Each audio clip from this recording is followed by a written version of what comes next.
Bom dia, turma. E aí, como é que vocês estão? Espero que esteja super bem, tá certo? Não sei se vocês estão notando, mas o quadro hoje está meio vazio. Porque tem pouca atividade, tá certo? E é de um assunto que a gente já começou a aprender a semana passada, não, na aula de terça-feira, tá certo? Então veja só, lembra que na aula de terça-feira a gente aprendeu sobre conjunto dos racionais e conjunto dos irracionais. Na verdade, eu vou até reformular isso. Eu não vou dizer que a gente aprendeu. Nós revimos, porque a gente já tinha aprendido isso lá nas séries anteriores. Então, nós só fizemos uma revisão, tá certo? Então, o que eu ensinei para vocês na aula passada? Que o conjunto dos números racionais são aqueles números que são obtidos pela divisão de dois números inteiros. Aí eu coloquei, qual é o número inteiro? A e B. Então ele está escrito na forma de fração, não é isso?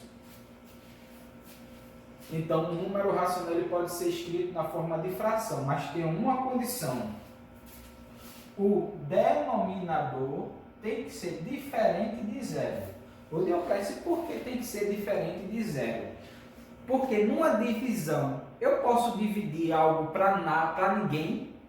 Não, imagina só.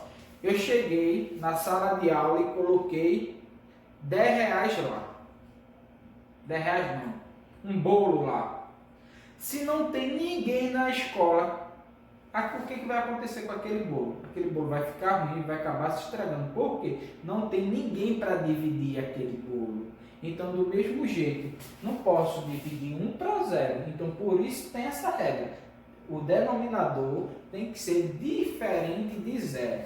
Então, qualquer número que possa ser escrito na forma de fração, ele é um número racional. Professor, e o 5, ele é racional? O 5 ele é racional, porque se eu pegar 10 e dividir para 2, vai dar 5. Então, 5 é a mesma coisa de 10 sobre 2, tá certo? Então, eu escrevi o 5 na forma de fração. Então, todo número que ele estiver escrito na forma de fração, todo número que for inteiro.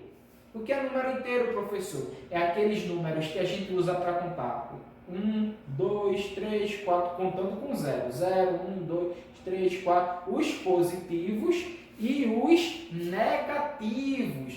Menos 1, menos 2, menos 3. Então, isso são números inteiros. Então, se ele for inteiro, ele vai ser também racional. Professor, me dê exemplo aí de número inteiro.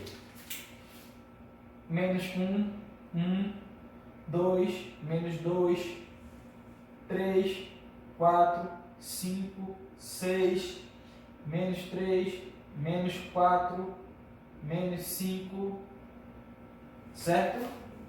Todos eles são inteiros.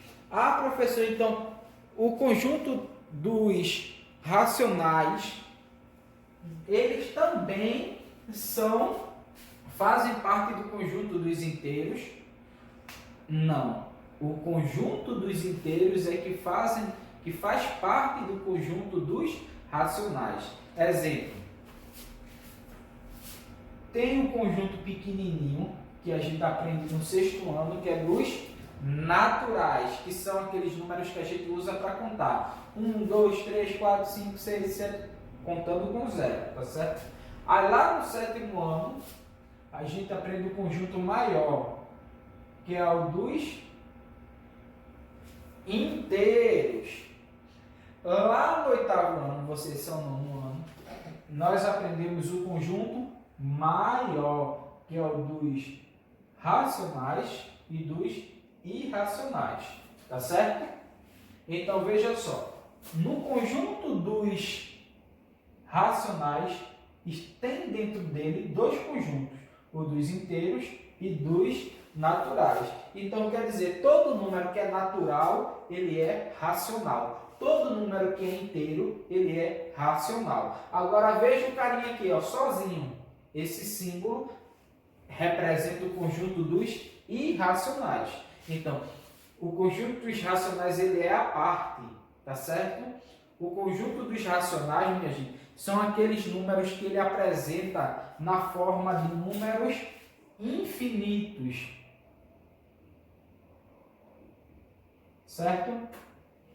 Porém, não apresenta parte periódica. O que é isso, professor? Exemplo, aqui eu tenho 1,2, 3, 4, 5, 7, 2, 4, 6, 5, 6.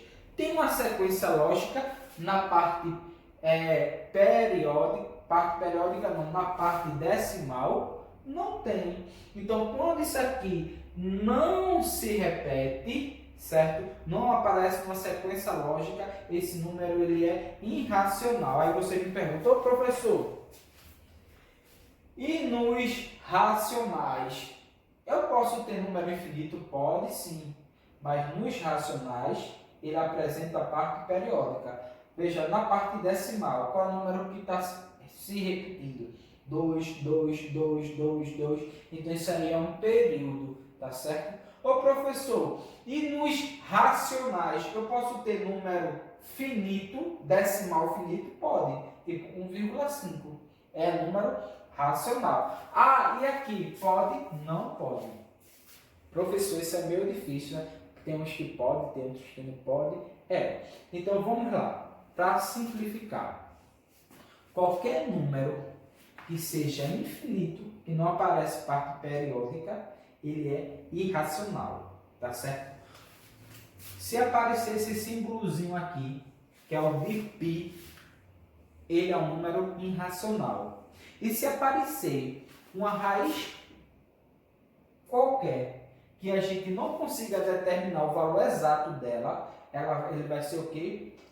Irracional. Eu não tenho uma raiz de 5, eu não tenho uma raiz de 6, eu não tenho uma raiz de 7, eu não tenho uma raiz de 3, eu não tenho uma raiz de 2. Então, se eu não tenho, vai ser irracional. Ah, professor, e se aparecer assim, raiz de 25?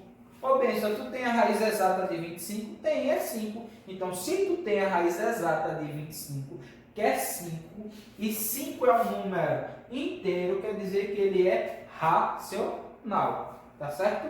Então, veja só, na aula de hoje, eu quero que vocês façam uma atividade do 12º e do 13º. O do 13º é bem fácil, é para você olhar e vai dizer se eles são irracionais ou se eles não são irracionais.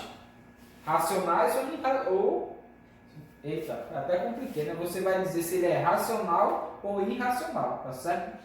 Já o 12º, ele pede para você comparar, dizer se o número é maior que o outro, se o número é menor que o outro. Exemplo, se eu colocar aqui para vocês menos 1 e 2, vai ser fácil para vocês. Você vai dizer o quê? Que menos 1 é menor que 2. Não é isso? Menor. Se eu colocar aqui 5 e 3, vocês vão dizer o quê? Que 5 é maior que 3. E se eu colocar aqui 1/3 e 2/5? Agora complicou, né, professor? Agora ficou difícil. Não ficou difícil, não. Lembre de um assunto que a gente aprendeu lá no 6º ano, que é MMC, certo? E quando a gente aprendeu MMC, um pouquinho mais na frente, a gente aprendeu a fazer soma e subtração de fração com denominador diferente. O que a gente fazia? Tirava o MMC dos números, dos denominadores, que no caso é 3 e 5, e o MMC de 3 e 5 é 15, certo? Tirou o MMC. Os dois lados agora estão iguais. Só falta descobrir o valor aqui de cima. Então, veja só. 15 dividido para 3 é 5. E 5 vezes 1, 5. 15 dividido para 5 é 3. E 3 vezes 2, 6. Aí, essa continha é uma conta equivalente a essa, só que está escrito de forma diferente. E essa conta, essa fração, é uma fração igual a essa, equivalente, né? Só que está escrito de forma diferente. Aí tu vai olhar. Mas eles estão sendo divididos pelo mesmo valor. Então, quando está sendo dividido pelo mesmo valor, tu só olha para a parte de cima. Ó. 5 e 6. 5 é o que de 6? Maior ou menor? 5 é menor que 6. Então, quer dizer que 1/3 é menor do que 2/5. Aí tu vem aqui e coloca a resposta. Menor. Ah, professor, e se tiver assim? Tem aí, tá certo?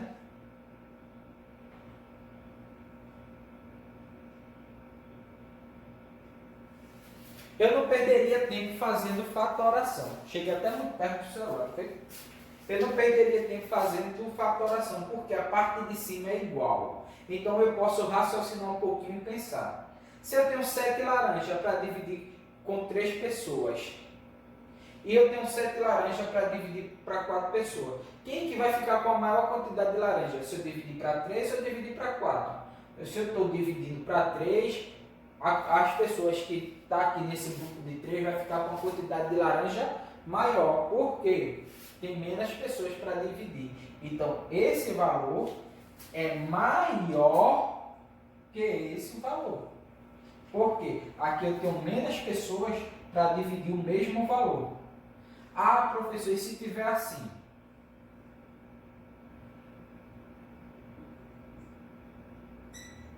Agora é no denominador, apresentou uma igualdade, não foi? Então veja só, quando isso acontece, tu vai só olhar o de cima.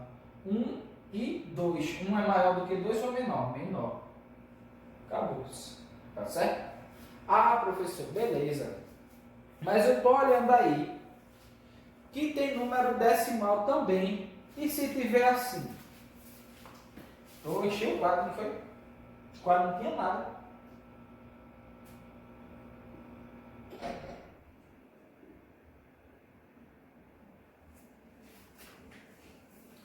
E aí, professor, quem é maior?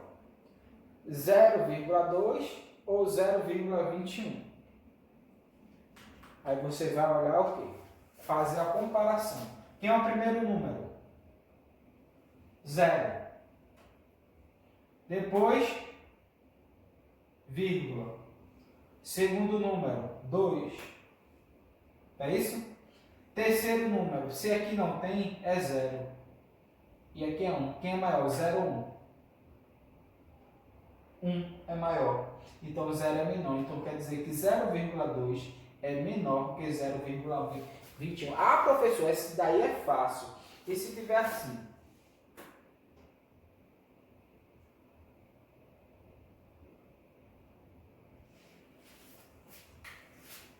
Um 1,3 e 4,41. 1,3 é maior. Não, 4,41 é maior, que é 41. Não, minha gente, a gente tem que olhar aqui. Ó. Qual é o número que está aqui? 1. Qual é o número que está aqui? 4. Então, um é maior, um é menor que 4. Então, por isso. Agora, se tiver assim. Deixa eu fazer um aqui.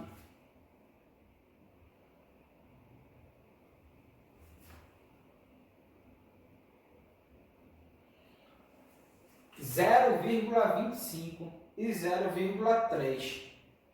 Quem é maior ou quem é menor aí? 25 é maior do que 3, professor. Não, benção. Bora olhar. Bora olhar a parte inteira. A parte inteira é que está à esquerda da vírgula. 0, 0. Igual. Parte decimal. 2 e 3.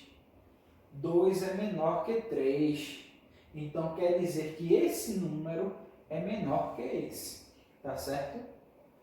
Então, vocês vão analisar no 12º quem é maior e quem é menor. Já dei todos os bizus a vocês, como vocês analisar quando o denominador são iguais, quando o numerador são iguais, quando o denominador e numerador são diferentes, vai ter que tirar MMC, e quando eu tenho números decimais, tá certo? E o 13º é bem fácil, né? É só analisar um pouquinho. Se for infinito e não apresentar parte periódica, é irracional. Se eu não tiver raiz exata, é irracional. Se aparecer o símbolozinho de π, é irracional. O resto é o quê? Racional. Tá certo? Mas qualquer dúvida pode falar comigo. A atividade é bem pouquinha, pode responder no livro, não é precisa copiar no caderno. Tá certo? Então pode falar comigo qualquer dúvida que eu tenha. E até a próxima aula.